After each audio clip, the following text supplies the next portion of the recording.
అమరావతి నిర్మాణ దశలో ఉన్న సందర్భంలో అమరావతిలో మొక్కలే కాకుండా పెద్ద వయసున్న చెట్లను కూడా నాటడానికి సిద్ధం చేస్తున్నారండి. 10 ఏళ్ల పైన వయసున్న చెట్లతో నర్సరీ నిర్వహించడం దేశంలోనే మొదటి ప్రయోగం.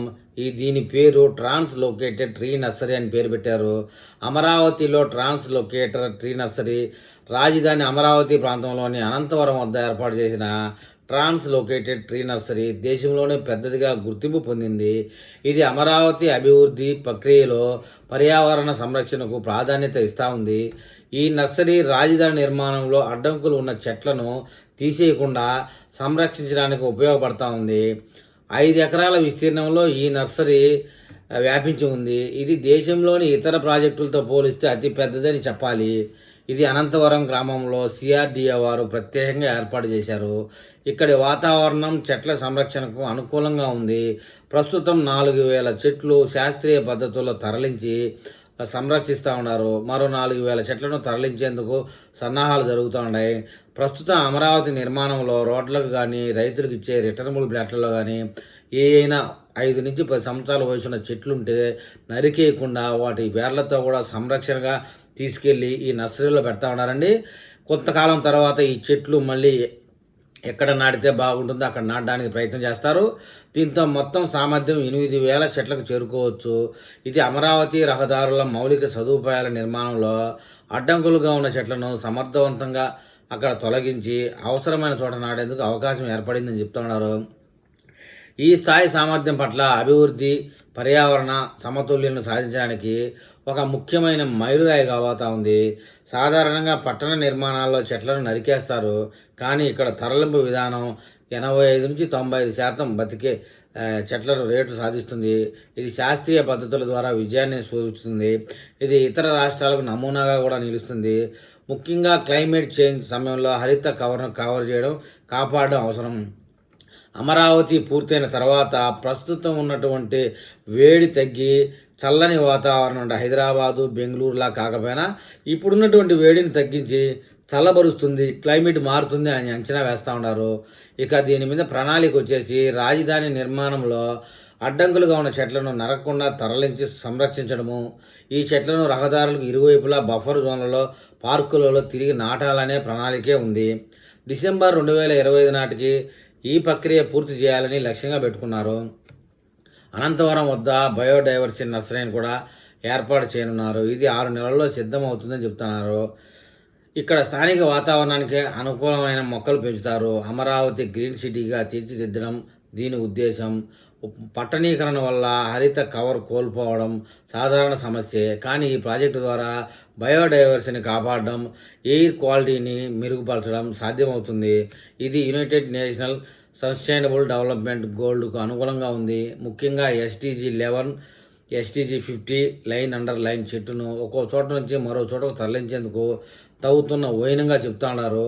చెట్ల తరలింపు ప్రక్రియ సంరక్షణ పద్ధతుల విషయానికి వెళ్తే చెట్ల కొమ్మలను మాత్రం తొలగించి బరువు తగ్గించి రసాయనాలు పోయడం, కందకం తవ్వి వేర్లను కత్తిరించడం, తల్లి వేరును సంరక్షించడం వంటి శాస్త్రీయ దశలు అనుసరిస్తారట. ఇది అమరావతి అభివృద్ధి సంస్థ ఉద్యాన విభాగం ఆధ్వర్యంలో జరుగుతుంది. 85-90% చెట్లు బతుకుతాయని అంచనా. ఇది అంతర్జాతీయ స్టాండర్డుకు సమానంగా ఉంటుంది. ఈ పద్ధతులు ట్రీ ట్రాన్స్ఫర్ లొకేషన్ టెక్నాలజీలో పురోగతిని ప్రతిబింబిస్తాయి. సాధారణంగా పాత చెట్లు తరలింపు సవాలుగా మారుతుంది, కానీ ఇక్కడ విజయం రేటు పర్యావరణ ఇంజనీరింగ్లో భారత్ పురోగతిని చూపుతూ ఉంది. అయితే దీర్ఘకాలిక మానిటరింగ్ అవసరం, ఎందుకంటే వాతావరణ మార్పులు సర్వైవల్ ప్రభావితం చేయవచ్చు. అయితే చెట్లు రకాలు వాటి వయసును బట్టి రావి, మర్రి, ఉసిరి, మారేడు, బెహేనియా, లెగాస్టోవియా వంటి స్థానిక ఔషధ జాతులు ఉన్నాయి. చెట్లు 10 ఏళ్ళు లేదా అంతకంటే ఎక్కువ వయసు కలిగినవి కూడా ఉన్నాయి. ఇవి పర్యావరణ వ్యవస్థకు ముఖ్యమైనవి. ఒక్కో చెట్టుకు 6,000 నుంచి 7,000 రూపాయలు ఖర్చు అవుతుంది. ఇదే కొత్తగా 10 ఏళ్ల చెట్టు కొనుగోలు చేయాలంటే కనీసం ₹1,00,000 ఖర్చు పెట్టాలి. అది ఆర్థికంగా సమర్థవంతం. పాత చెట్టు కార్బన్ సీక్వెస్ట్రేషన్, షెడ్ బయోడైవర్సిటీలో ఎక్కువ ప్రయోజనాలు ఇస్తాయి. ఇది సర్క్యులేట్ ఎకానమీ సూత్రాలను అనుసరిస్తుంది. చెట్లను వేస్ట్గా చూడకుండా రీయూజ్ చేస్తుంది. అయితే మొత్తంగా ప్రాజెక్టు ఖర్చు సుమారు 2 కోట్లు అవుతుందని అంచనా. 4,000 చెట్లకు ప్రభుత్వ బడ్జెట్లో భాగంగా పరిగణించాలి. అయితే ఇందులో పొలిటికల్ సందర్భం కూడా ఉందని చెప్తున్నారు. 2017లో ప్రారంభమైన నర్సరీ వైఎస్ఆర్సీపీ ప్రభుత్వం 2019, 2024 కాలంలో నిర్లక్ష్యానికి గురైంది.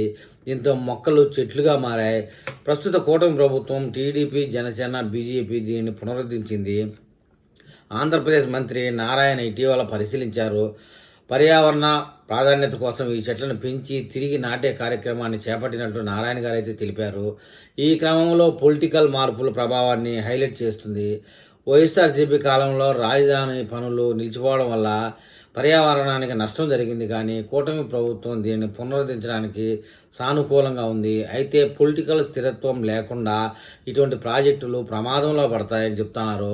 ఇది అమరావతి అభివృద్ధిని పొలిటికల్ ఎజెండాగా చూపుతూ, కానీ పర్యావరణ లాభాలు అన్ని పార్టీలకు ప్రయోజనకరంగా తీసుకోవాలి.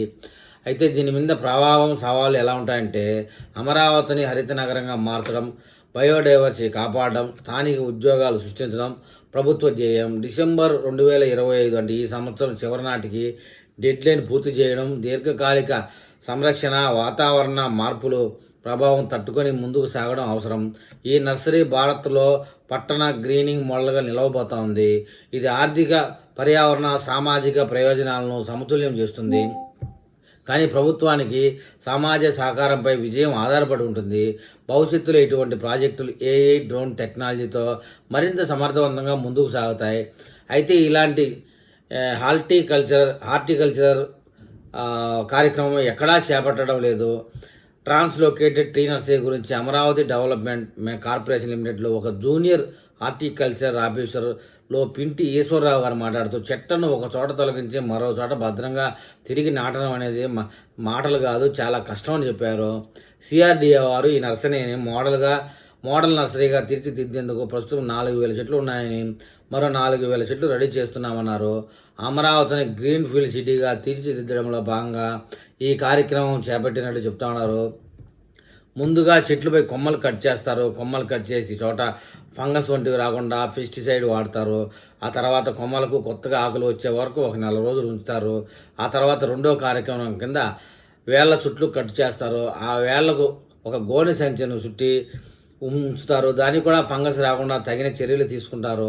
ఎప్పుడైతే కొత్తగా వేళ్ళు వస్తాయో అప్పుడు గన్నీ బ్యాగ్ కట్టి అందులో ఎరువు, మట్టి పోసి మొక్కను 20 రోజులు అబ్జర్వేషన్లో ఉంచుతామని చెప్పారు. ఎప్పుడైతే కొత్తగా వేళ్ళు వస్తాయో అప్పుడు అక్కడి నుంచి చెట్టును మరొక చోటకి తరలిస్తారు. 52 ఇన్ఫాంట్ గ్రోయింగ్ బ్యాగ్స్లోకి మొక్కలు తీసుకొని ఆ తర్వాత 45 రోజుల్లో కావాల్సిన ప్రాంతంలో నాటుతామని వివరించారు.